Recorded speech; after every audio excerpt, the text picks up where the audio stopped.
our people at the Hoops Journey. I know it's 2023 and we got to say happy holidays out of respect for everybody. And I appreciate that. But we just wanted to say how much we appreciate you. We hope that you and those that matter most get to spend some time this holiday season, no matter how much or how little it is. Take advantage of it. Life's short. It's too short to stay mad, too short to not forgive, and it's too short to not take care of each other. Also remember this holiday season that there's lots of people out there that do have a hard time with this, missing loved ones, not being able to afford certain things. So look out for someone. Spend $1 here or there when you can. Trust that it's going to go to a good place. Look out for each other. If you see someone struggling, lift them up and just continue to be good people. We appreciate you here at A Hoops Journey. Obviously, you know how much you all mean to us. When I was in Victoria last week with our basketball team and my son came over to hang out at my brother's to see his cousins for the weekend, we were walking across the gym and a random guy just stopped me, said, "Thanks for the podcast. I'm a really big fan. I'm really enjoying it. I just came across it. It got recommended to me." And then he looked at my son, Eli, and just said, "Hey, you're a co-star of the show as well. You have no idea what that means." And from Carl, our producer, to myself, Mitch, your host, thank you so much. Doug Beers, Parkside Brewery, ATO B-Ball, thank you for all that you do and your continued support so that we can do this. For me, I'm recording. We had a game at 1:45 at one of my best friends' gyms today. We snuck a dub out on them, but I get to do this. And I just get to talk. Carl does the work behind the scenes. He edits. He adds the music. He finds the timing for when things should go. And the rest of you sponsors are our financial support so that we can do this, so that nothing comes out of our pockets, and it's greatly appreciated. But again, happy holidays to each and every single one of you. Blessings to you in the new year. If you see me on the street, give me a holler. Say what's up. Can't wait to continue this journey. I'm calling for weekly episodes coming up. Who's with us? All the best to you in 2023, and I hope you have an even better 2024. Peace, love, happiness, and enjoy this episode with Mr. Andrew Parker.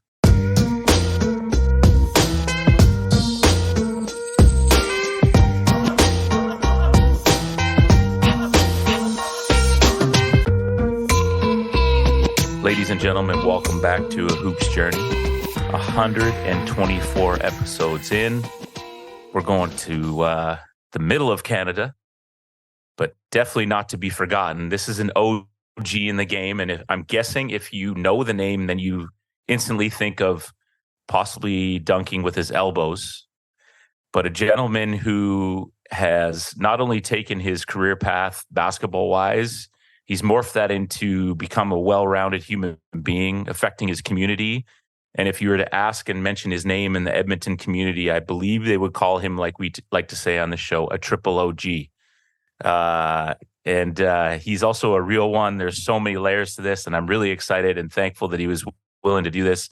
I know he kind of got the notification when he saw Josh's episode, and I was thrilled to see that he was around because he was someone in the back of my mind, as we don't want this to just be like a BC-based pod.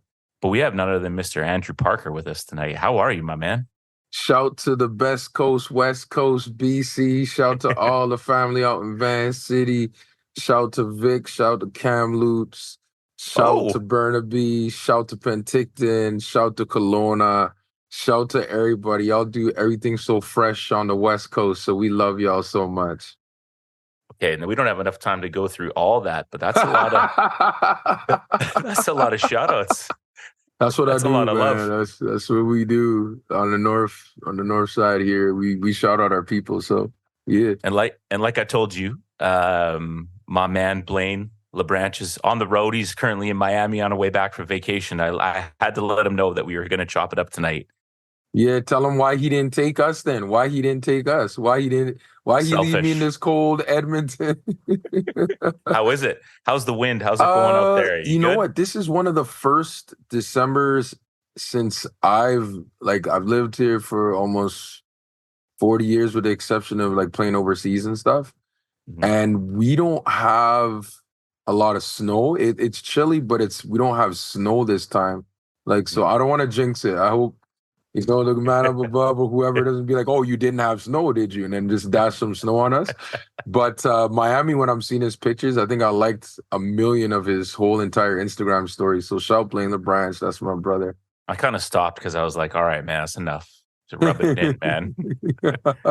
It is a little bit concerning because even here, like, it's been like 10 degrees a couple days and the Wow. rain's been minimal. I'm like, yo, Yeah, y'all but get rain. I remember that. Y'all get rain out there. Yeah, yeah, yeah. Yeah, y'all do it. snow is a rarity. My wife grew up a skier she's from Saskatchewan Oh, cool. and she's taught my son already and everything, but the mountain's not even open yet because they don't even have enough snow yet. Yeah, yeah, yeah. I figured as So, much. I figured yeah. as much.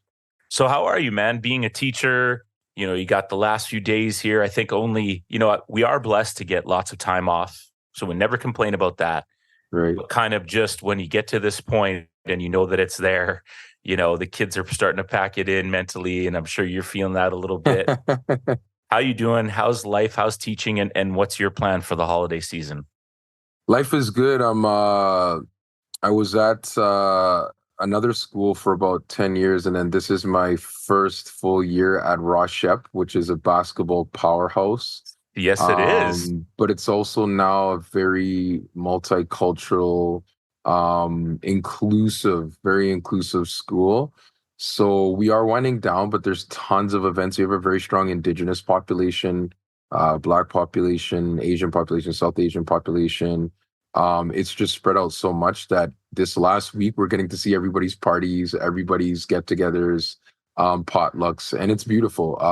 So I'm really excited about Raj Shep finishing off semester 1 in January and then starting semester 2. But it's been good. And then for the holidays, as always, go hang with my mom, go have some traditional Caribbean food, some Grenadian food, some Jamaican food, and have a big cookout and sing lots of songs and hopefully play a little ball too. So we'll see. Still hooping. It's me versus me kind of thing. I don't really be playing like with a that. lot of other. I like that. I'm grown now. So it's me versus me. I like that. They had this. We've got our student council decided to do like a 3-on-3 thing this year, which is the first time, right? Nice. And then they thought it'd be a good idea to have the final against like a teacher team, right? Oh, did you guys put it down or what? Well, you're laughing because you know how it's going to go. I'm like, oh man, I like my Achilles attached, right? I'm 46, man. That's true. Like that's a big one for that age too, and also. And I think they caught me on a weak moment. Like I was like, yeah, for sure, I'll do it. And then I was like, did I really just sign up? You're like, where's the exit sign? Yeah, Somebody turn the lights off fast. Where's Mr. So-and-so? He ain't here. Mr. Mitchell ain't here. But it's not happening this week, and we go to Christmas vacation, and then we have our home tournament for a whole week, first week back. So I feel like the kids are just going to forget it. It's going to fade off. No, they gonna see your face. They gonna see your face. They be like, yeah, you was talking all that jive before. With some J's on, yeah. You're right. Yeah. You're right. Well, let's get right into it, man. You're talking about, being in the city for almost 40 years or 40 plus years. Talk about a young AP back in the day, sort of upbringing, and why basketball started to separate itself for you and be a sport that you were drawn to. Yeah. So our family was newcomers to Canada, 1976. My brother Dave was born in Barbados. So he was born in the islands, and then Steve and I were born in Canada in Turtle Island. What was there to do? I mean, from the Caribbean, we love track and field, we love dominoes, but here in Canada, it was hockey and basketball. So I actually started out playing street hockey and street basketball. I didn't play organized basketball till I was 11, and I played with this really good basketball player named Jermaine Buckner, who is on the Canadian national team. And we actually started on the very same basketball team together, Castledown's A team. We followed my brother Steve's footsteps, Steve Parker, who is arguably, in my opinion, one of the best basketball players ever to come out of Western Canada. Quadruple Him, OG. yeah, like him and Josh Masters. That's how I knew Josh, was through my brother. And in No those way. days, yeah, the ballers, when fellas from BC would come to Edmonton, or we would go to there, we'd always stay at each other's houses. Like it was like a really cool time for basketball, actually. Like the camaraderie, the friendship, and the brotherhood was really real. So yeah, Jermaine and I followed Steve, and then we kind of met all of Steve's friends. And then after a while, we started getting as good as those guys, and it's because they kicked our butts. Like nothing was ever given to me on that street ball courts on the north side of E-Town. That's As it where should we be. immigrated to, and it was battles every single day. We didn't have a hoop at our house, so we played in the streets. We played out in Clairview. We played out in Castle Downs, which is our neighborhood. And we just developed a love for the game until some coaches recognized that, hey, wait a second, these Caribbean boys here, they got some talent. They just need a little bit of coaching. Let's see what happens. And I followed everything my brother Steve did. He went to ME High School. I went to ME High School. He went to U of A. I went to U of A. He tried out for national teams. So did I. The one thing I got on him, even though he has a national championship, and I want that ring, but I did play overseas. So the journey started like a long time ago. We needed stuff to do in the community. There were challenges in the community. But Like, basketball was one of the outlets that actually protected us in a lot of ways and gave us a voice and gave us a platform to tell the world who we are and where we came from.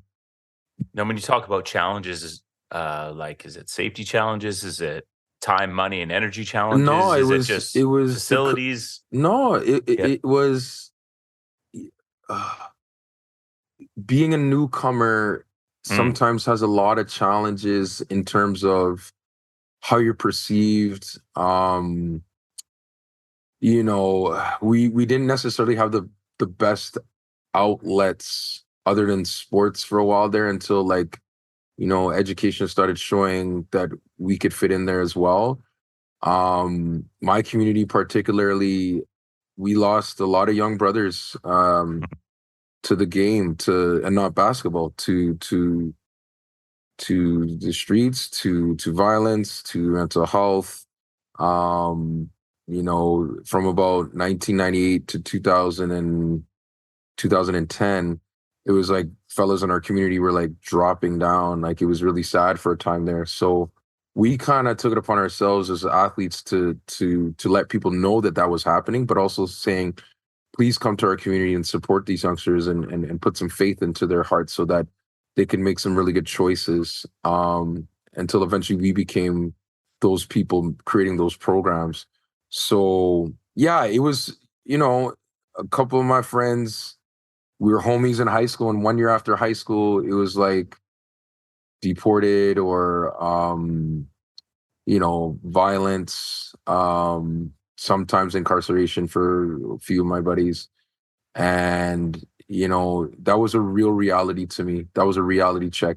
And knowing that mhm. when I was putting on my jersey to play for Concordia or to play for U of A, that it was bigger than basketball. It was when my homies came to the game, I was there to show them that yes, I'm the representative of the North on this team and that I never forgot them. And also for the next generation, that this is one of the ways that could help you achieve certain things you want out of life. Good reflection. So we're talking about if your family comes over in 76. So Yeah. you're probably like what, 88, 83, 89? Yeah. 83, So fam. Yeah. you're a young youth, right? Yeah. So Yeah. I'm just going to make an assumption and tell me if I'm wrong. It's kind of like you got Caucasian, you got your small community probably, and then heavy indigenous. Right. Well, actually, we came in when there was a boom, like Okay. in the 80s. I kind of want to, and I don't know if my social studies is going to No actually one's going to work for fact me check here. this. Don't worry. But I know that I Justin's might check your daddy, stats, but yeah, Justin's yeah. daddy, I think had a immigration plan where a lot of islands were able to come if you were a part of the British Commonwealth or if you were from a French speaking colony at the time. And there's a big population. Now, in my neighborhood, however, we were the only Black family for the longest time until Mm, Jermaine's family pulled up to Castle Downs. And then slowly but surely, like now the population is African, Caribbean, Middle That Eastern, everybody. that was going to But be my we next question remember, for you. yeah, Like go for it. E Town now, right? Like Yeah, the progression of it and sort of like a melting pot, which is like very Canadian and very, yeah. it's good, and E-Town is you've seen beautiful. that. Yeah. It's like we've grown in so many ways. And a lot of that was through the friendships we had that were different than the households we lived in. Mm, And that I would say that's the spirit of Canadiana. That's the spirit of Canada is learning from others and growing and true multiculturalism, true hmm inclusivity, true love, true harmony. Yeah. Sheesh, let's go, man. Church on a Tuesday. I love it. You said on a Tuesday. Yeah. Some of us went to church on Tuesday. Hang on. It is Tuesday, right? Yeah, it is. Okay, good. I was tripping. So you mentioned a couple coaches that started to recognize you and see you Right, as like people that could, guys that were hoopers and could contribute. Talk about right. that process and then sort of like getting into the high school scene and, Yeah, understanding the work ethic that comes with improving and sort of all that stuff. And yeah. and um, why did, basketball like really take off for you? There are some other options and things like that, talk about track and field and things, but Right. yeah. So, yeah, like my first basketball coach name was Len Graisley. He was my brother Steve's basketball coach. It was a community league team, Calcidante. He's a great coach, great coach. But I was still very raw, and so was Jermaine. We were like street ballers, but also just didn't know some of the fundamentals. Like our coordination was off. Like we started off with hurdles and long jump and triple jump and high jump, but like handling the basketball, that was something we had to work incredibly hard on. Mm, I would say that my basketball IQ was supremely elevated by attending Emmy Lizard High School and being taught by Coach Tom Malniski. Rest in peace. 2004, he left us. mm, He was the ultimate teacher coach. Like it was every day you're gonna learn something about yourself as a human first, and then yourself as a basketball player. And then he taught me how to bring them together. I mm, think sometimes when we see young athletes who are very athletic, um, and raw, like our first compulsion would be to just to teach them the game. But Coach Alniski was brilliant in his way of teaching us life within the game. And then our motivation automatically was reinforcing itself with our commitment to the game at the same time. So he was brilliant. And my choice to go to Emmy Lazert was huge because all my friends went to different high schools. They went to Shep, mm. they went to Ainley, they went to JP. But I was stubborn. I was like, I want to learn from the guy who helped my brother get his college scholarship. Um, so yeah, I stuck with Coach E for 3 years in high school. I had an interesting life in grade 12. I made some interesting decisions. Probably could have made better ones, but I was able to salvage the second semester of my basketball career and got one recruitment letter. I had about 11 or 12 before, but they went away once they heard I was in trouble. But the one that gave me a shot was Coach Nichols at Concordia. And from there, I was rookie of the year on that team, and then smoothly transitioned to the University of Alberta to play with Coach Howard. That was an experience. He was very Mm, different from Coach Alniski. mm. He like very strict, very rigid, but also, I mean, he had the results. He had 3 national championships, so he knew what it took to win. And I was just very different because I was a street baller. I was very creative. It was like a structure for me wasn't necessarily the best thing. And Mhm, I think mhm. getting a 24-second shot clock actually helped him and I grow together because he understood that he had to go faster. And I understood that I needed to know 2 or 3 sets before I get to my third. So yeah, like when it took off for me was when I started dunking. Mm. When I started dunking, You did a lot of that. it was it was it was like breaking the rules, but nobody was gonna tell me that I was gonna get in trouble for doing it. Do you know what I mean? Like it was like Yeah, yeah. breaking the rules, but not committing a crime. Let's put it that way. So yeah, we were throwing it off the backboard. We were doing reverses. We were doing 360s. We saw Vince Carter doing his dunks and said, well, a lot of people are going to say Canadian kids can't do that crap, and we're like, well, we'll be the first then. We'll be the first to try and do between the legs. We'll be the first to do the J.R. Richardson's under the leg dunk. Like, it was really cool. It was freedom. It was freedom in basketball. It was awesome. And yeah, I took those dunking skills and said, well, what's the biggest arena, what's the biggest platform in Edmonton to play basketball? And it was the U of A Golden Bears. And arguably we could say that right now it's the same thing. The U of A Golden Bears is a strong franchise, strong organization. Much like a Victoria, much like a UBC, much like a Carleton, much like a University of Saskatchewan, or even a Calgary now too. So yeah, I took off from there, and just getting the exposure from being a kid playing street ball at the Commonwealth Stadium where the Edmonton Elks had played. You know, all these American brothers were there. You know, they came through, they were strong as hell, so they beat the hell out of us. But then taking all of that from that area of basketball and bringing it to the hardwood, I thought it was really cool for some of the fans to see and some of the people to experience. So I would definitely say U of A is where my career took off, and also the street ball scene too. Good stuff.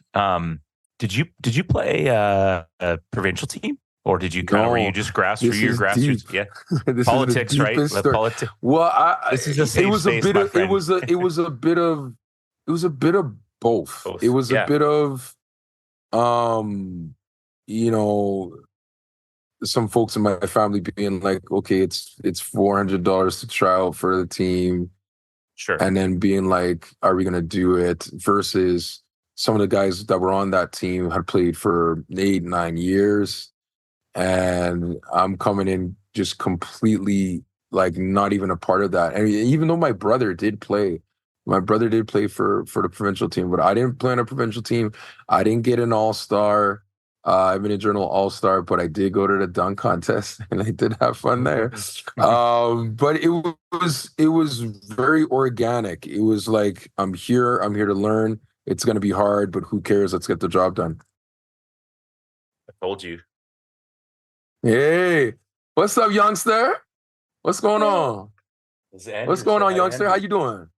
Good. How you doing, buddy? Good. You look cool. Are you a baller? Do you play basketball? Yes. You play basketball? Cool. Who's your favorite player? Vince Carter. Okay, now we got to be friends. This is it. Shut down the podcast. Shut it down. We're going to talk Vince all day. Vince was one of my favorite players, too. I was actually a very big Kobe Bryant fan. Yeah, I love Kobe being Bryant, man. But Vince Carter was definitely one of my idols in the game. I definitely modeled my game after him. And then it was when Kobe turned to 24 that I was like, okay, Vince, I love you, but I'm gonna try this other guy's path. But how's school going? School's going well? Really good dunker like Vince Carter too. He's a really good slam dunker. Yeah, school is going well. Cool. I can't wait till you dunk. It's gonna happen. Don't worry. I'm gonna be there. Yes. What do you say to Andrew? Okay. Good night. Good night, buddy. Have a great night. We'll see you later. Dream about basketball. Cool. What sword is that? Is that Legend of Zelda? No, it's a Minecraft sword. Sweet. Minecraft's dope. Yeah, my son likes Minecraft too. Yeah. He's got an 8-year-old and a 5-year-old. That's right. Yeah. Can you say goodnight? Good night. I got this. Night, buddy. Enjoy Minecraft. Okay. Cheers, man. See you later. At my birthday. Oh, you did? Mm-hmm. Must have been a swell birthday party. Good night. Bye. Good night, buddy. Cheers, man. Hey, love you.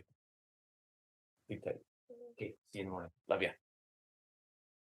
Yeah, I told you, man. Dads do it, man. Dads do it. The co-host. Dads do it. Yeah, the co-host rocks. Get that man his royalties, homie. Get that man his bag, man. Yeah. As soon as you said Vince, I was like, oh, if Eli rolls up, he's definitely going to say Vince Carter.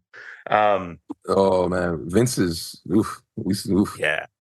I showed him the top 10 dunks the other day. He was just like, what? Yeah. No one's ever, like it's been years. And even the Levine dunk contest was extraordinary. Yeah. But what Vince did in games, come on. I say 1-2 or 1A, 1B. And then I got to put Jordan and Dominique in there too. I have to put those two in there too.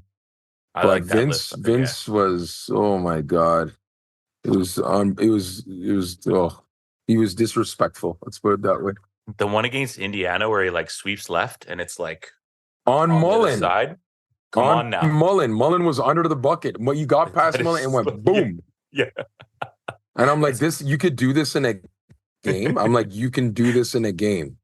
Okay, well, I'm going to try and do this in a game too then. Vince is something else, man.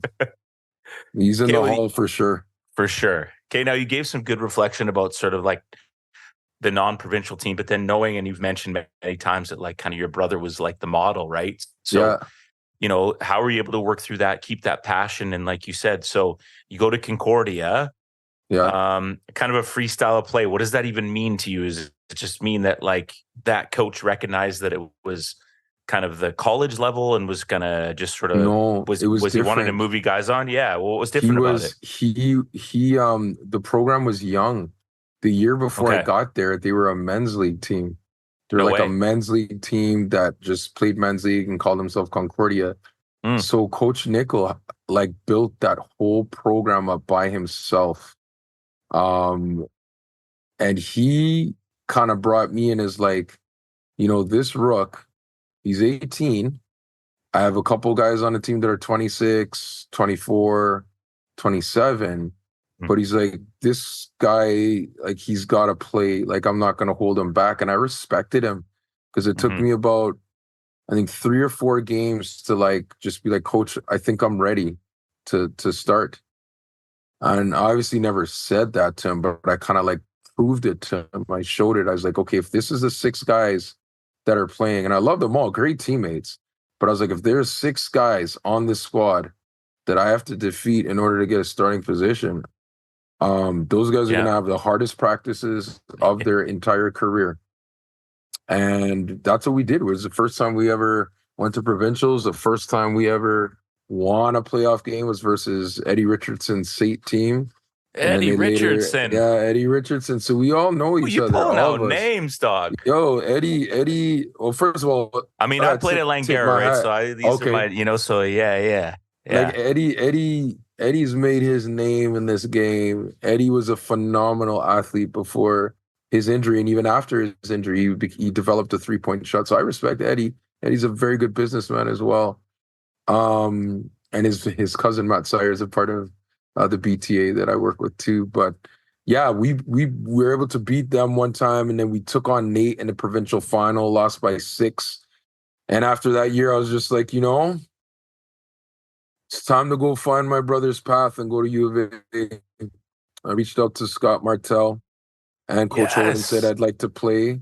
And Martell was, I would arguably say, one of the greatest recruiters for U of A's basketball history. He was amazing. He showed up in his green blazer to the game, and he's got the patch on, and he's like, we won the chip. And he's like, your brother plays for this program. He's like, I think you can play for U of A. And it gave me so much confidence that when I did come to the ID camp, I think it was the best ID camp I've ever had in my life.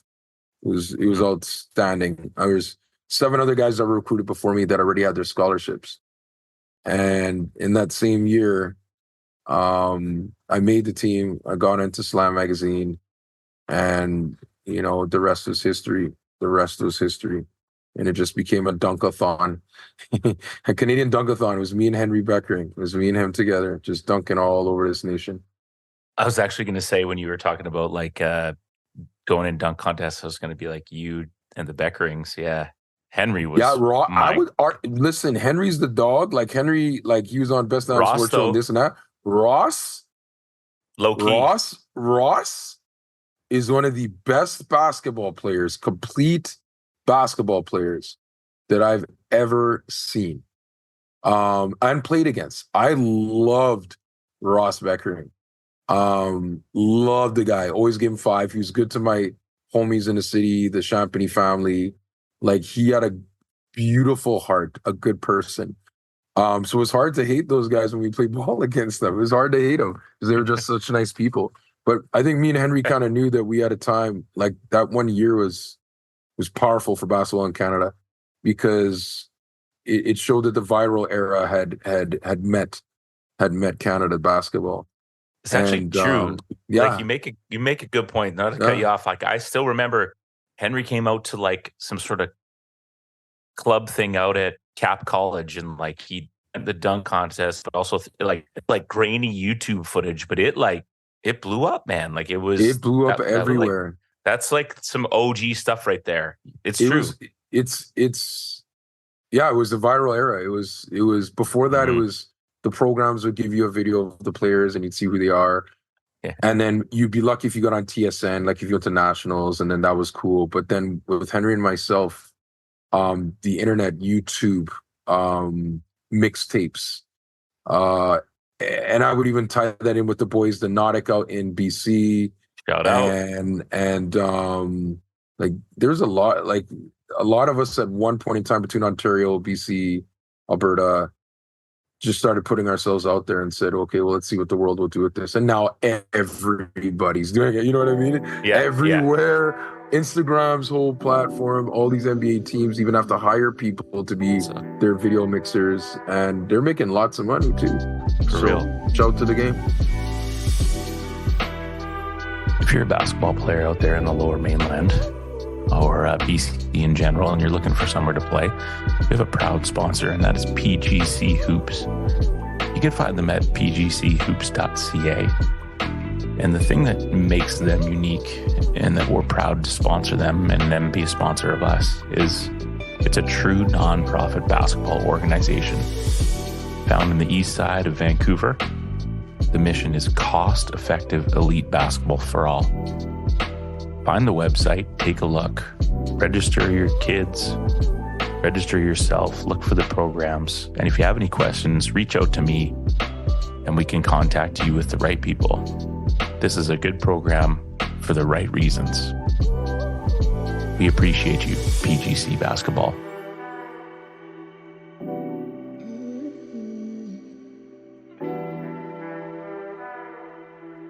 How does one from Edmonton make it to Slam Magazine? How does that happen? Arizona State. We're talking like, I remember being on the U16 provincial team on a yellow school bus, driving to Seattle to fly to the Vegas tournament, reading the Larry Johnson, the leaning, like, you know, I think that's edition 1 or 2. Like it's one, it's one or the other. And then just being like, this has got hoops, this has got culture, it's got everything. And I'm like, they had like 3. Yeah. I'm like, this is like Scoop Jackson. I'm like, this is another level of a magazine, right? It was the culture. It was basketball culture. It was Black culture. It was hip hop culture as well. Tied it all together. It was revolutionary, and they did things that Sports Illustrated could not do. They went to places that Sports Illustrated could not go. They allowed. I think the young people would say no cap. Yeah, I personally refrained from that one. I let them have that one. I don't even know what that means. Too confusing. Cap means a ball cap to me. You know what I mean? Like it's different. So I let them enjoy their brand new slang and lingo. I prefer the word dope. Dope is still going to be the 80s, 90s that time. So how did that happen? Yeah, but how does Slam happen for you? That's crazy. We went to Arizona, U of A. When you say we, okay, yeah. U of A Golden Bears. A number of brilliant things happened on this trip. A number of brilliant things. My 2 teammates, Scott Gordon and Gavin Fedorik, who are, I believe they're BC boys. I think Scotty definitely is. On that trip to Arizona, they actually came up with this idea to make a small business, which was a sandwich making company that turned into like $1 million enterprise called Preston. It would happen on a conversation with our per diem eating some sandwiches in Arizona. And they made Press Sandwiches company literally on that trip. So that was one thing. The other thing was Canada's not supposed to dunk on the United States of America. It's not especially supposed to happen. especially in this sort of, like now we've got some hoopers, but like We got it all now, in my opinion. our era though, kind of like your era, it's like what? It's like stay in your Yeah. lane. It's like Take your 50 we're point the loss. dominant ones, Yeah. this and that. And I get it. They created the most amazing culture of hoops. But I also, in that game, came off the bench. And I was upset. I won't say the word I want to say because my mom may hear this one day. Salty? But I was upset because I'm like, we came all the way to the United States of America. It's my first time in Arizona. We're playing in this big old arena. It's gorgeous. This is where I always wanted to play. I always wanted to go D1, but I ended up just following my brother's footsteps. I did have a couple of chances, like midway through my U of A career, but I knew that this was going to be important. So I had the most amazing point guard, 2 point guards. So I had Gavin and I had this kid named Alex Steele. Yes. Alex Steele. Is he not a BC boy too? No, he stayed out there for a hot minute there in Calgary. He's an Edmonton boy from the south side, and I was an Edmonton boy from the north side, and we both played outdoor street ball with some of the best street ballers in the city. So me and Alex came in the same year. He was killing it at McEwen. I was doing my thing at Concordia. We came in with the same mindset, which is we're here to do work. We know it's an amazing program. We know it's, great coaches, great players, but we want our time in history too. So Alex started just throwing lobs left, right, and center. And one thing I like to do is make my friends happy. So he threw those lobs, and I knew my job was to take that ball and throw it down the toilet as hard as I could. And we ended up dunking on them 5 times, and I got 17, 10, and 9, 3 or 4 steals. And there was somebody in the crowd from our press team, Chris O'Leary, who sent the video and he sent another article to Scoop. And Scoop was working with him on a low, and I didn't know this. Like, he was trying to get some more Canadian content. So Chris was like, well, there's this kid from the north side of Edmonton who just dunked all over Arizona State. I don't think it's happened before. So about a couple months later, Slime sends a photographer from the United States. We go to my street ball court in Castle Downs. And that was the first time somebody from our area got into Slam. And we started looking in the back of the magazine because that's what we usually used to do as Canadian kids. Yeah. We never thought we'd get anywhere close to the front. And we kept looking and we're like, wait a second, it's not in 300, it's not in 200, it's not in even 100. It's like page 17. And it was, in my opinion, it was a big accomplishment for me as an athlete. I thought it was that recognition I needed because I knew I was coming off the bench. I didn't necessarily know why. I think it was, again, because I was super raw, but the validation of the greatest basketball magazine, in my opinion, ever, that meant more to me than whoever was starting or whichever team I was playing for. It was big. It was a coming out party for sure. Yeah, no doubt. That's dope, man. I love that. Man. Look into the back. We always used to do that. Yeah. We always looked in the back because we were like, well, who are we going to see from Ontario? Who are we going to see from BC? And then you always got that back one because the United States ballers were really, really, really good. But now, I mean, seeing Shai Gilgeous Alexander getting on the cover and like so many Canadian, like Jamal Murray won a championship there. Wiggins won his championship. Canada's here. Canada is dope. We have good ballers, and that stigma of, oh, you're from Canada, you can't hang with us is literally dissipated. Like, you can't make that argument no more that we're soft or we can't play or we're not ready, we can't handle the intensity, this and that. We've proven ourselves, and it started with those small little things of, oh, we're in this article, and now we're on this video, and now we get a scholarship to this school, and this coach validates you, so on and so forth. So yeah, I've seen the game grow a lot in 20 years.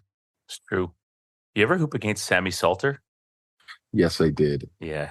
Sammy was a bad man. Sammy broke a backboard at a dunk contest in Calgary. First of all, he's strong as hell. He was strong as hell. And I was a rookie. I was young. So I didn't really know Sammy like that. He was at Mount Royal when I was at Langara. Right. And then I think he made his way to state too, because all the state ballers knew him. Yeah. And Calgary, big up Mike Myers. I got to give a shout out to Mike Myers, Calgary man, one of the original Dons. But he was the one who introduced me to Sam Salter at a Golden Bears basketball camp. Him and this dude named Chris Wilson, I played ball with at Concordia. But Sammy could ball. Sammy could go. Sammy had heart. Yeah, Sammy had heart. Yeah, he did. He tried to scrap us when we played them. Like, he got suspended. We got suspended. It was funny. Yeah, it was good. You know, those days, it was, it was different. Like, the game was very real, very visceral, very much in your face. I'm ready to go against you. It was cool. I don't know. I kind of like that stuff. I mean, I agree. I'm with you 100 on that. Yeah. So at U of A, you guys make some good runs. You get close. You've already mentioned a little bit of, didn't get the ring, but my bro did. But I mean, at what point in your brain are you thinking like, I'd like to extend this career, look into something else? It's still, you're not old. Pause. Okay, just relax. But like, like overseas ball is like, it's not like it is today where there's just so many options, right? So absolutely. At what point were you thinking, I'd like to keep going with this, but I'm not so sure, what the next step might be? After nationals, when we went to nationals, the agents were everywhere. There's agents from Canada, there's agents overseas looking for good athletes. And I got a couple names from some agents. And then one of my teammates, James Hudson, he's a BC boy as well. He was actually probably one of my favorite teammates. If I would say between him and Steele, Tyson Jones, those are like my fave. Alex Mahari as well, who played in Edmonton, who only got to play 1 year for the Bears. Those are like my guys. We hang out all the time. Hudson can hoop, man. Hudson could jam, fam. Like, so when he went over, because he went to Recklinghausen, and I'd made my last mixtape. I think it was my U of A mixtape. And he sent that to... I love it. Yes. In those days you had to advocate for yourself, because if you didn't expose yourself, you're not going to get anywhere. And it wasn't just like glorification. It was more like, okay, who can see this and can I keep playing? And James' coach saw the video and said, yeah, let's bring him in.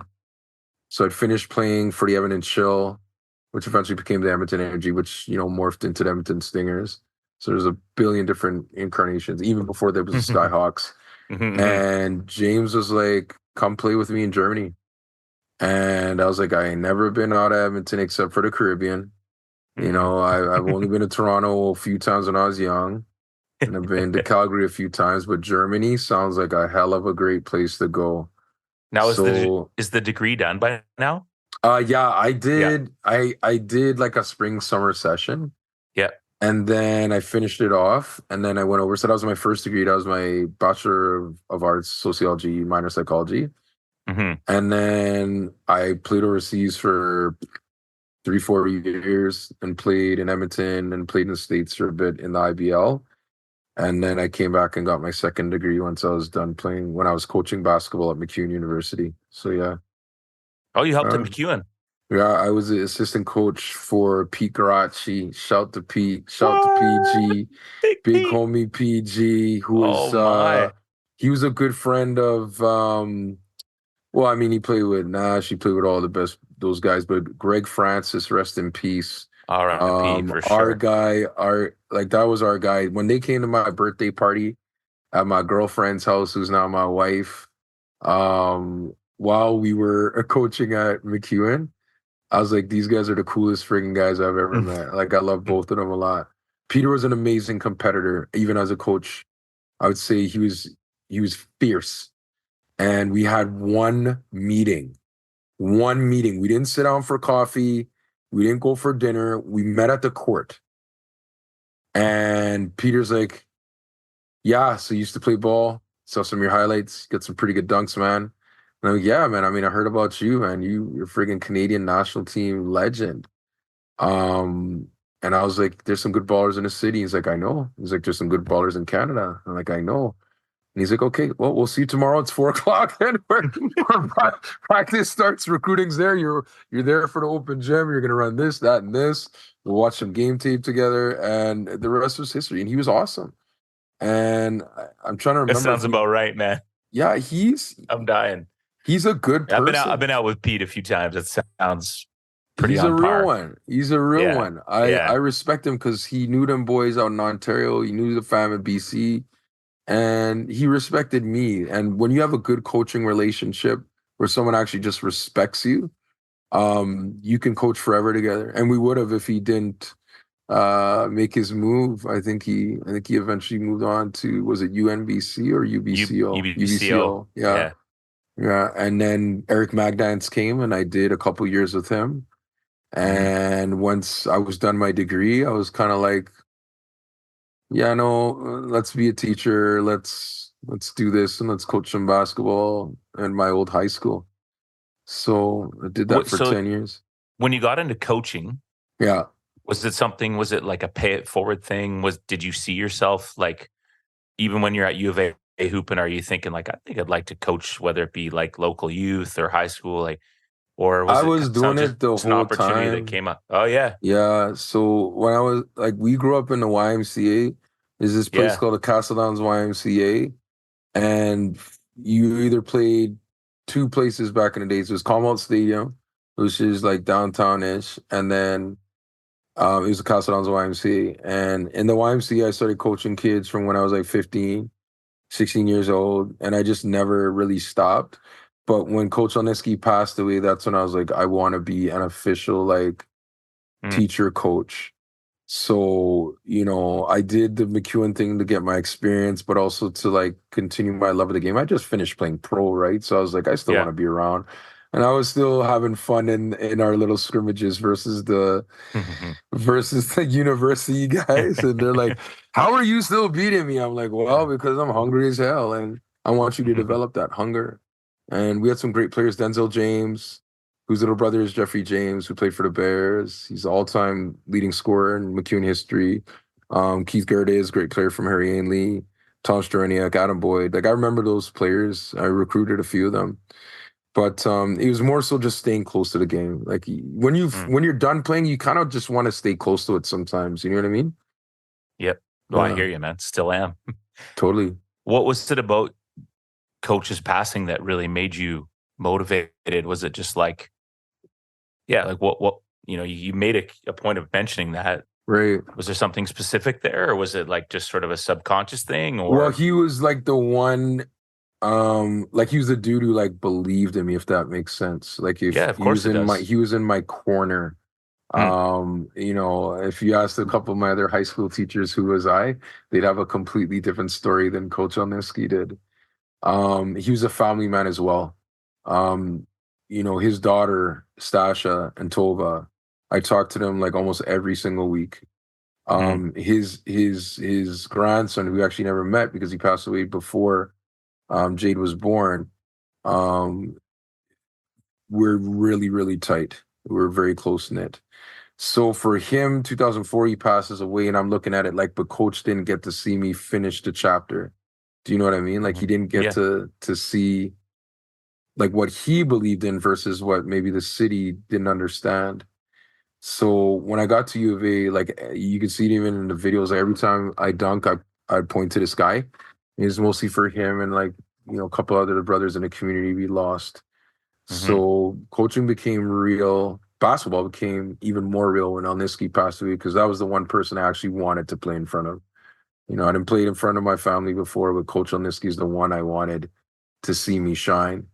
But, I believe in the ancestral plane, and I believe he's in heaven, and he's watching down on us. And I do believe that he got a chance to see me become who he believed I could become. No doubt, man. Every day, for sure. Yeah. I'm with you on that. Like, there's no doubt. And isn't that the purity of sort of like, I know the club situation's really taken over and everything, but the purity of the high school game and that teacher-coach relationship where it's different. Like, it's different. They get to see you. Like, I mean, we finished a game today. I was talking to the kids. We went to Victoria on the trip, and a couple kids didn't like turn assignments or whatever. And I'm like, Jerry Maguire, man, like, help me help you, Yeah. Like Totally. there's some teachers that don't understand what it takes and the hours you're putting in and the relationship we have. Right. Let me support you. Yeah. You don't have to be perfect. You don't need No. to get straight Never. A's. No. That's not what it's about. But No. just be a responsible young man, you know, Yeah. and like sort of like sounds like the coach was the same for you, sort of saw you differently than what the community saw and whatever Right. your antics were and all the Right. stories were. Right. He saw you as a human. And I think Right. that's what the high school experience I think really offers people. I don't know what you feel about that. Yeah, like you see the kid in the hallway. You know which kids have specific cultural events or weddings. We know their family Mm, situations differently. You're invested in seeing them graduate. You're invested in their future.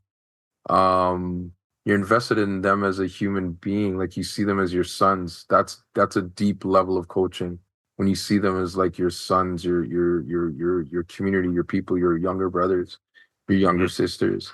So I'm definitely a huge advocate for teacher coaches. And I know like the club, like you said, the club, you can't friggin' walk 2 paces from anywhere and not see a club basketball team. But there's something very unique about high school basketball. It can galvanize an entire community, an entire school with just one game, for God's sakes. One game can bring so many people together and so many emotions, so many experiences. And when you mhm. see that kid shine, it's not just like, well, the kid I see for 2 hours, it's the kid you see for 8 hours a day. More than that. Like, the kid you talk to their parents. It's deeper. Yeah. Yeah, man. I agree. Love it, man. This is great. Oof, Hmm. good stuff. Um, let's talk about, aware of time and everything. I just want to talk a little bit about sort of everything outside of being an educator that you've got yourself involved in, looking at your Right. website and sort of, you've touched on many times about being an immigrant family and Right. the things that you've dove into a lot of things, a lot of avenues. Right.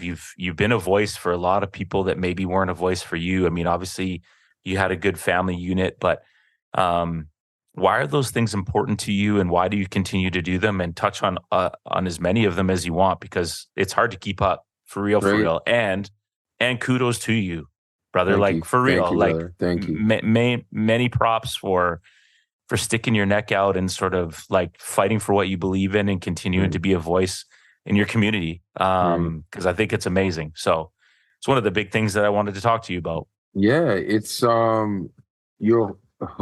crazy how much your life can change from one decade to the next, Mm, from one 5-year chapter to the next. mm, And, at some point basketball was my life. It's still a big part of my life, but it's the community now has fully become my passion.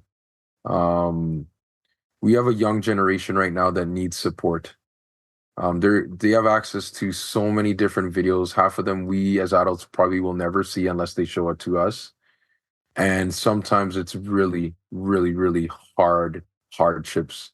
My community, the community I belong to, the Black community, the African community, the Pan African community, the diaspora, our brothers and sisters everywhere, our family everywhere. Our hearts were breaking 3 years ago, and some people in the community asked me to speak. Um, it's one of those moments where you know that it's intimidating. I'll just be honest, it's intimidating. It's intimidating to have people like BLM and people like the Africa Center and people like the mayor of the city twice now, um, having conversations about how we can heal the community. mhm, Um, in that short time frame, I met the Prime Minister of Canada. I met the mayor of our city. The premier is invited to a number of events. I talked to every MLA. I sat down with the superintendent of Edmonton Public Schools. Sat down multiple times with the president of the Alberta Teachers Association. And the goal was just let's make education better. It's beyond just, winning our championships and putting on our jerseys, which makes me really happy. But I also understand that our brothers and sisters, once they take that jersey off, are they George Floyd? Are they Breonna Taylor? Are they Ahmed Arbery? Are they Trayvon Martin? Are they Tamir Rice? Are they Latjor Tuel, who is from Calgary, a Sudanese brother who was shot and killed? and he was having a mental health challenge. And I just wanted to speak more because I didn't feel like a lot of folks who had the platform to speak were doing it. And I know the reasons why. It's hard to put yourself out there. You could lose so much.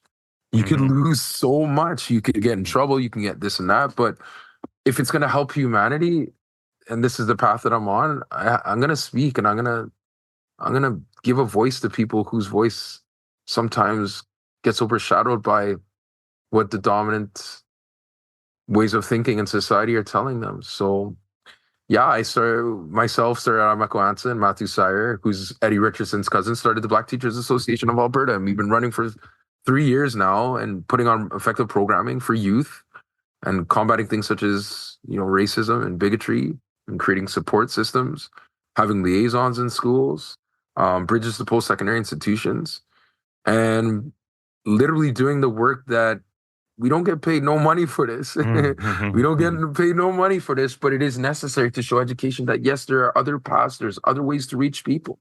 It doesn't always have to be this ABCD checkbox. It could also be just sitting down, having conversations, and, I don't know, running basketball tournaments in communities that don't ever get basketball tournaments and making it bigger than basketball. Real curriculum, man. You're talking real curriculum. Yeah, real life, and real life hits hard. But if we all pull together and we're not afraid for myself to speak to you and tell you my experiences as a Black man, I think this is the bridge that humanity actually really needs right now. So yeah, the work is transformed, it's transcended, it's evolved, it's beyond just hoops now. I see myself as more of a supporter of people. And this is the path that I want to be on from now until eternity. Whatever you're doing right now, listening at work, rolling in your whip, going for a walk, whatever it is, hang on for a sec. You like jerseys? You like stance socks? You like throwback? You like shoes? You like anything related to basketball? Hit up ATOB Ball. And if you're not able to be there in store at Langley Event Center, check them out on the web. And I guarantee you'll find something you like. Give us a mention and you'll never know. Shout out to our boy Jeff. ATOB Ball for life.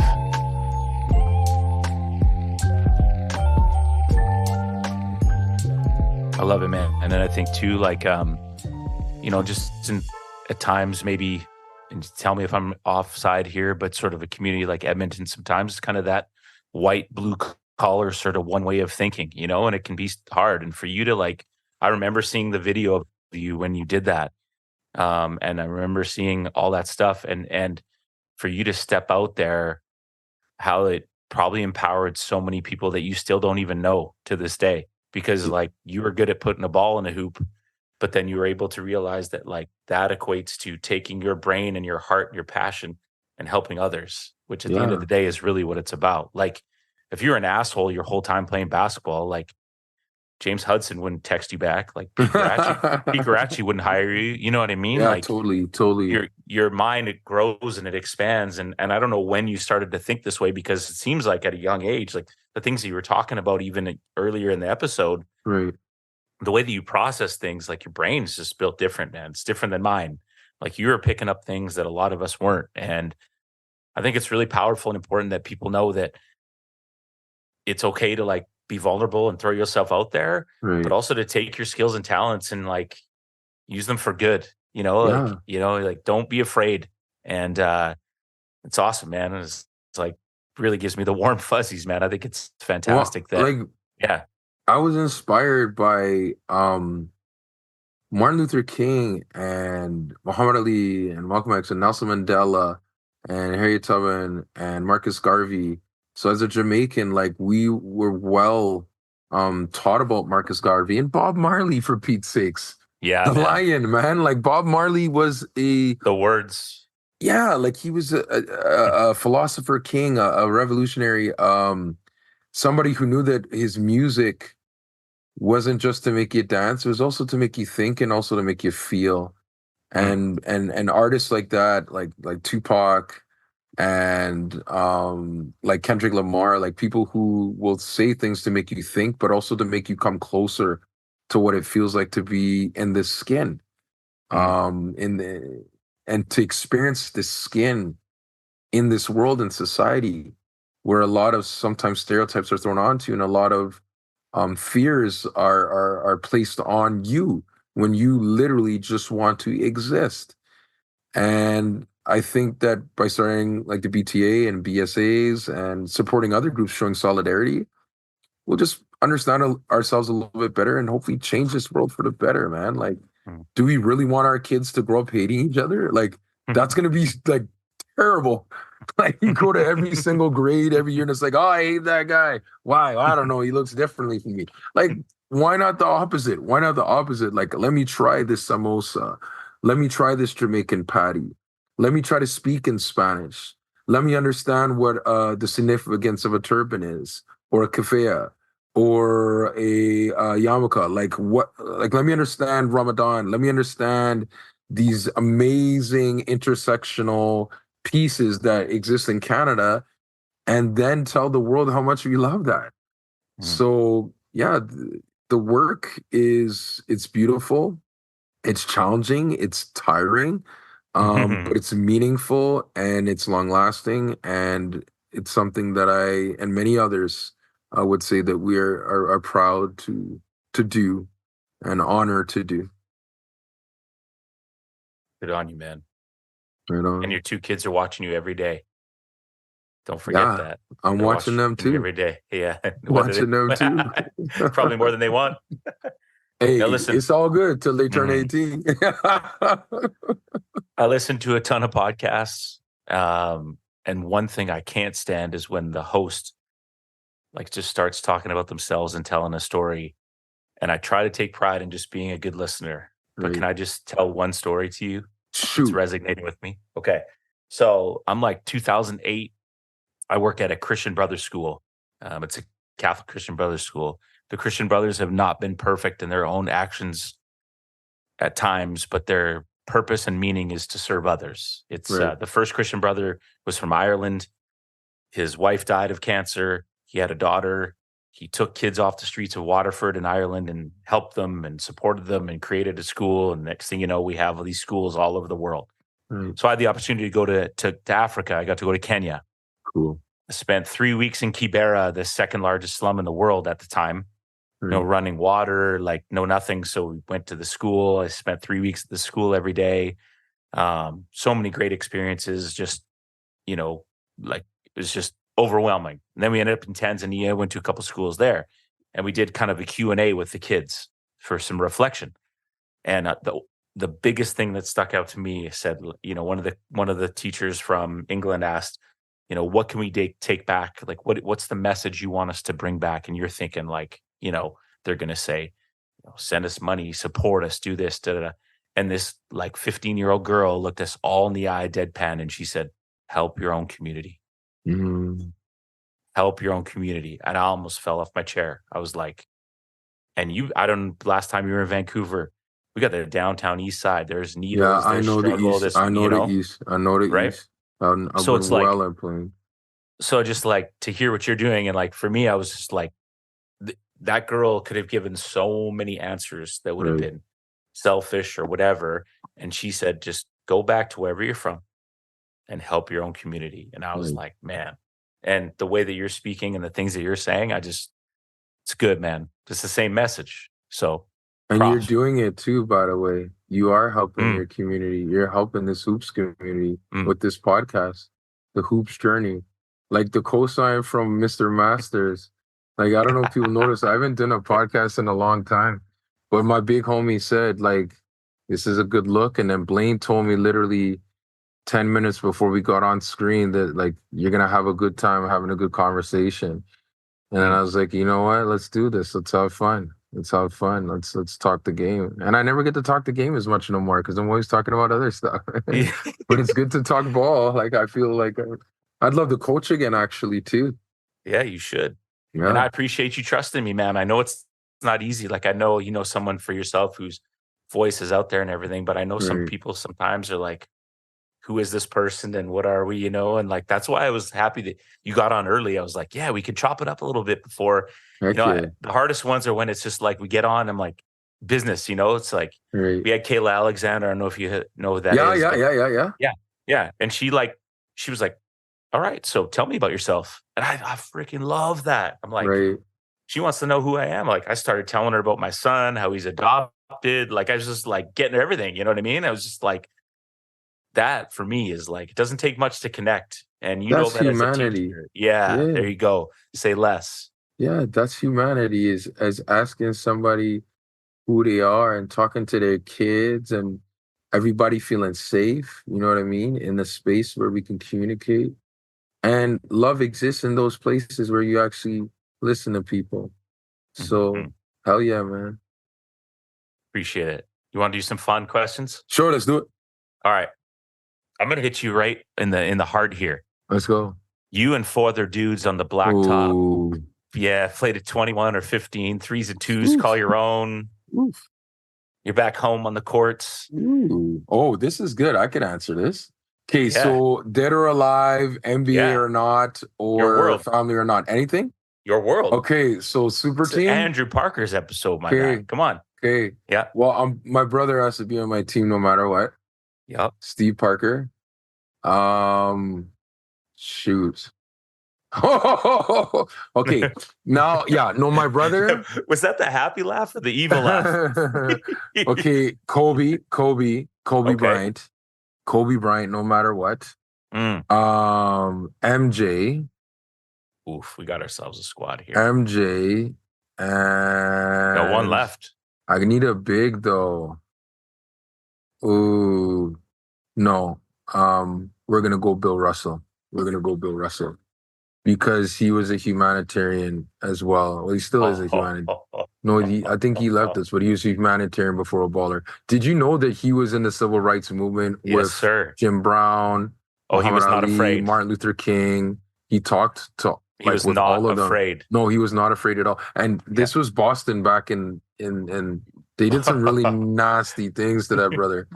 I don't even want to repeat them on this podcast, but it was I can't believe he had to live with that and still win a championship. So I understand where he's coming from. But that's my squad. Yeah. Me, my brother, Cole. I think I said Mike. I don't know if I said Mike, you but did. I'll throw You Mike did, in there. And then Bill Russell. Yeah. So you're just catching lobs then? Oh, man, we're having fun. Are you kidding me? I'm subbing out to watch. Go 4-on-5. Have fun, fellas. Have fun. I'm subs. Love it. All right, you've touched on a few things, but who has been some of the most important people in your life? My mom and Coach Elniski. My mom was a teacher, and no way. She had to, well, let's just say she was very resilient, very strong, God-fearing, Grenadian, Caribbean, supportive, went to every single one of my games, picked me up in that van. Everybody knows that one van, and the horn is getting honked. You at the street ball court. Oh, you're ding. And like, brothers, I gotta go, man. Bye. I think we had the Dodge Chrysler. I think that's what we had. It was like baby blue. Was it Chrysler too? It was a Chrysler. Had the thing on the hood, little thing on the hood, like it was a Mercedes, but it was a Dodge. Yeah. Nah, and we'd load everybody up. Actually, my mom would make everybody sandwiches after the game.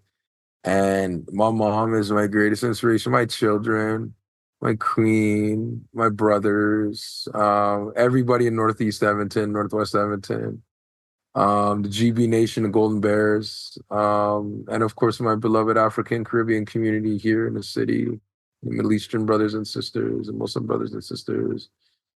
Yeah, everybody, every single intersectional community in Edmonton. That's the most important people to me. Big ups. Love it. Yeah, man. You're getting snacky. What's the greatest bag of chips? What are you getting? What you got for us? Oh, that's dill pickle. That's dill pickle forever. Any brand or just doesn't matter? Yo, give me that President's Choice. Oh, President's Choice. It's so dilly though. It's super dilly. Put a little bit of salsa on it. Oh. And if you're bad, you don't melt the cheese. You just have a little slice of cheese with it. You know what I'm saying? Get yourself a cream soda. Get yourself an orange pop with a little bit of ice in there. You know what I'm saying? A root beer float if you're bad. Oh, you could have left it at cream soda. Wow. Cream soda's the OG right there. Yeah. Cream soda is where it's at. Still is. Wow, good play. Okay, so we're 124 in. No one's gone salsa with cheese on top of the chip. Like people have said nachos, right? We do whatever. Yeah. Northside brothers do whatever. Northside brothers do how they want it. We enjoy what we enjoy. If other people don't like it, whatever. Who cares? Throw a little beef jerky up on that, yeah. Nah, like shoot, man. Shoot. I'm not telling you my secrets, man. That's another podcast. Sure. Say less. Okay. Books or movies? Or both? Ooh, movies. Okay. I'm a low-key movie buff. No one knows this yet. But I could recite quotes from almost any and every single movie that I've watched. Okay. Do you know who Dwayne Notice is? You checked out the pods, right? He was a couple ago. Okay. Yeah. He's from Ontario. Okay. He plays South Carolina. Okay. He has a podcast. Like literally all they do is chop it up about movies. That's dope. Check it out. It's called like Scenes DM. Like you might like it. I'll add him up after this is done. Hell yeah. His episode, like when I asked him about movies, it could have gone for 3 hours. I bet. I'm not going to take that much from you because I love movies even more. So what do you got? Like, is there a couple that stand out for you all time? Of course. Is there something recent? What do you got? Godfather 1 and 2 and 3 as well. The Green Mile, Forrest Gump. Oh. Yeah, Forrest Gump, The Five Bloods, Malcolm X, but with Denzel, Training Day. Oh my God. What do I watch whenever it's on TV? Braveheart, Gladiator, all Rockies, all Creeds. Oh my God. Black Panther, Wakanda Forever, and the new Miles Morales, because my kid actually believes that he's Miles Morales, and I'm not gonna stop him. I'm gonna let him find the multiverse. I'm gonna let him find a multiverse, and then when he finds out I'm the Prowler in that one, I hope he's nice to him. No, yeah, he loves the first Spider-Man and the second one, and Miles Morales being Afro-Latino is really huge because my son has the same hair as him. So in terms of representation, it's a no-brainer for me. Guess what we watched tonight? What y'all watch? That one. Number 1. Oh yeah, I know you did. Yes, sir. It's too good. It is. It's too good. And you low-key tried to slide in Gladiator there. Oof. Just listen to the soundtrack. You don't even have to watch it. Just listen to the soundtrack. Listen to it from the beginning to the end. You've had a full story right there. It's amazing. That's Russell's best work. Russell made 2 amazing movies, I think, that year. Was that one and then A Beautiful Mind. And then I was like, this man's a genius. He's a genius. Yeah. Brilliant, man. Yeah. Dead or alive, doesn't matter. You got the best seat in the house with your queen. Right. What concert are we going to? You can name a few too. We going to Tupac. We're gonna go to Jodeci. Yeah. We're gonna go to Boyz II Men. Yeah. Jodeci has a Las Vegas residency now. I just seen that. Yeah. No Wu-Tang too. I went to Wu-Tang. Saw the Wu. Did you go to the? You went? Did you go? De La? Yeah, De La, Talib. Yeah, Nas as well. Yeah. Talib came out. I was like, we didn't sit down once. We did not sit down once. We was on the floor. No. I don't know how we got there. Somebody, our friends in the community, good people, our friends in the community got us down there. We did not sit down once. It was me and my brothers. Blaine was with me. Blaine LeBranch was by my side the whole night. Yeah, he was. Like we pulled up, and shout out to my queen for that. She sent us boys there, and Tupac, Bob Marley, Sam Cooke, The Temptations, Destiny's Child when they were young, when they were like with Wyclef, Chaos, who I missed in Edmonton and I wanted to see. I didn't get a chance. I was so choked, but my kids were tired and I was tired too. So there's a new bar in Vancouver called Courtside. Cool. Friend of mine, the owner. Yeah, it's all themed out. That's dope. Yeah, it's dope. I'll send you the link. But one of the probably, one of the first 5 times I go there, I sit down in the corner at the bar with a couple of buddies. I look to my right, and Chaos is literally right next to me. I love that. And that's Chopped why it I up. like him as an artist. I like him. I like Cardinal. I like the Rascals. Oh, yes. Drake is dope. I've seen him already. Nas, I had to see. And then I forget who was my sleeper. There's somebody that Outkast. Full stop. Outkast. Full stop. Great. Back together again. Reunion concert. Full catalog from Southern Playlistic, Cadillac Music, Sporty Odie Doublelicious Angel, all the way to The Love Below, to Sugar Rocks, to Andre's flutes. Andre did something so brilliant because he's like, you know what? I like rap a lot. I'm gonna try something completely different, and I don't care who actually cares about it. And I'm just gonna put out music. That's like the 1960s in a nutshell. That's Bob Dylan. That's like these guys who are just like, we're putting out music however we want it. That's Pete Seeger. Like he's a brilliant artist, and Big Boy in his own right is a hip hop genius. So, and they're from Atlanta. Black Heaven. You haven't listened.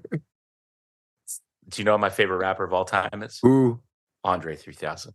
He's big. beyond brilliant. Outkast is like, for me, it's everybody. Yeah. And Outkast. Like, yeah, me too. It's not even close. And I respect. I just listened to Questlove got Andre on his podcast, and it's dope. Really? And yes. Very recently. Questlove is the most underrated drummer in the history of music. He's brilliant. Are you sure your last name is not Mitchell? Dude, and the Roots too?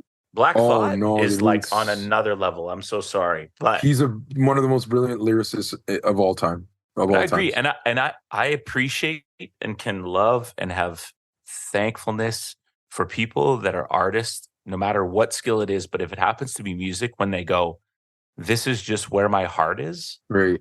Like, I appreciate that, because the last thing I want Andre 3000 to do is to force out some bars. Exactly. I don't want that. I don't want that forced either. Bars. Because we could tell. He touches on this. He touches on when they went on tour for a little bit. And I saw them in Pemberton here. But he talks about the first time, and like, Big Boy had been touring for 10 months. So he's he's like, he's like, they were making us put these earbuds in our ears, and I could hear like 100 people talking, and like, it just felt so unnatural to him, right? And I'm like, the last thing I want is that guy to not be himself. Exactly. So I can respect it, right? He's a Renaissance MC. He could exist in any era of hip hop. That's how brilliant he is. He could exist in any era, any single era. New York, West Coast, South. He could do it all. Yeah, he could do it all. He's awesome. Okay. So anyone out there who just, thinks I'm an old head and I don't even know what I mean, the man himself has said it. All right. Yeah, totally. Okay. Last question. Cool. Thanks for being with us. Of course. It's been dope. Who would you like to see on a hoops journey other than your brother? Let's get your brother. That's where that would have been number one. Get your brother on there. Right. Is there anybody else out there with a good story that we can chop it up with and have a good time? I don't know. Did y'all ever get Greg Francis? I think, like in our city, he had such a huge impact. And being a fella who's an Ontario guy to come out here, Greg Francis went to bat for me a lot.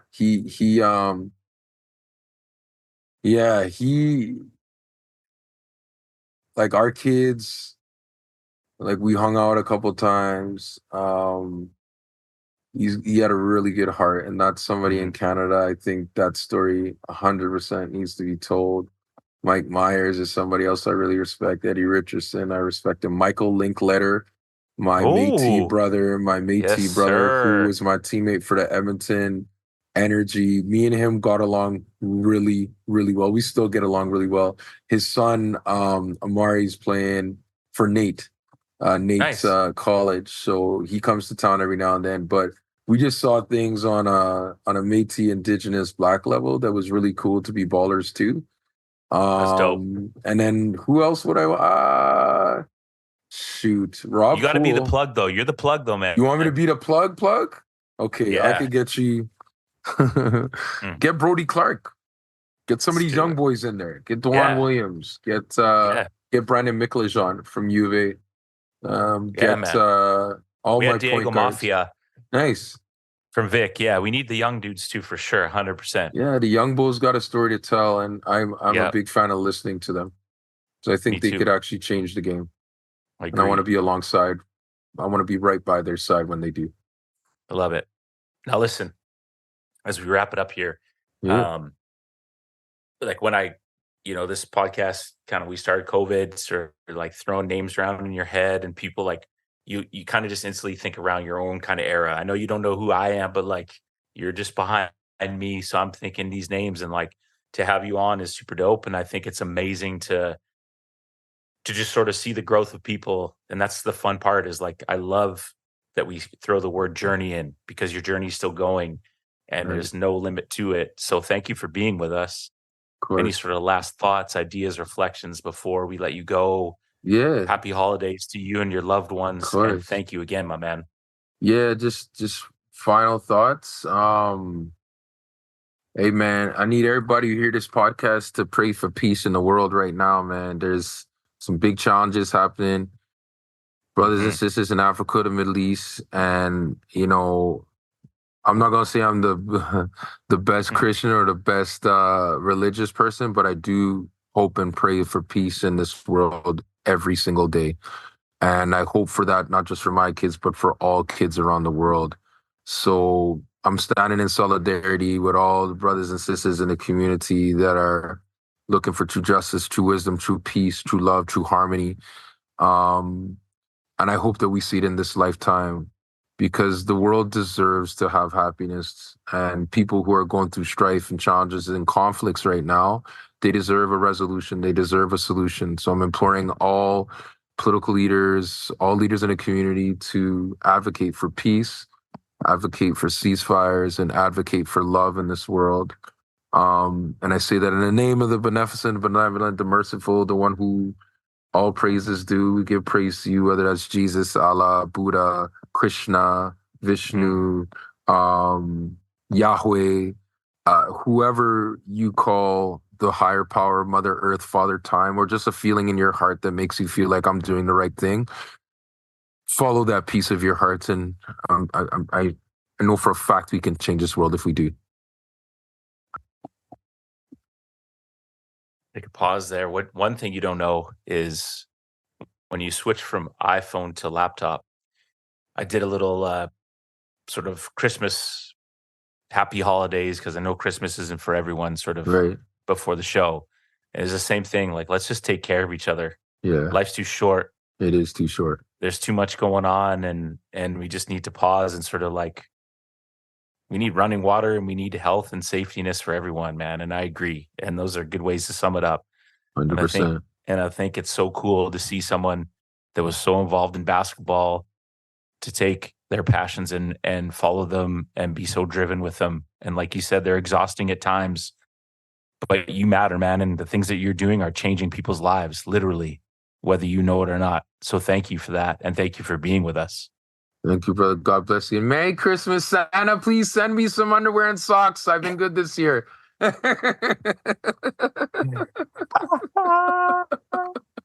just want underwear, socks. That's it.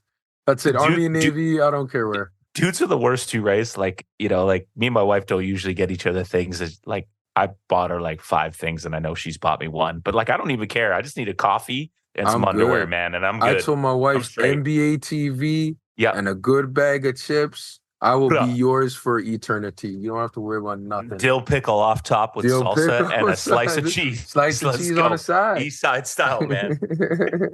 What an episode. An amazing human being. If you can't take away something from this one, then you need to stop checking out the pod, because this is full of so much. An absolute legend in the game, representing his community, continuing to stand on front, an educator in our world. And we appreciate you, brother. And thank you for being with us. Episode 124. Thank you to our sponsors. And we will see you on the next one. Peace.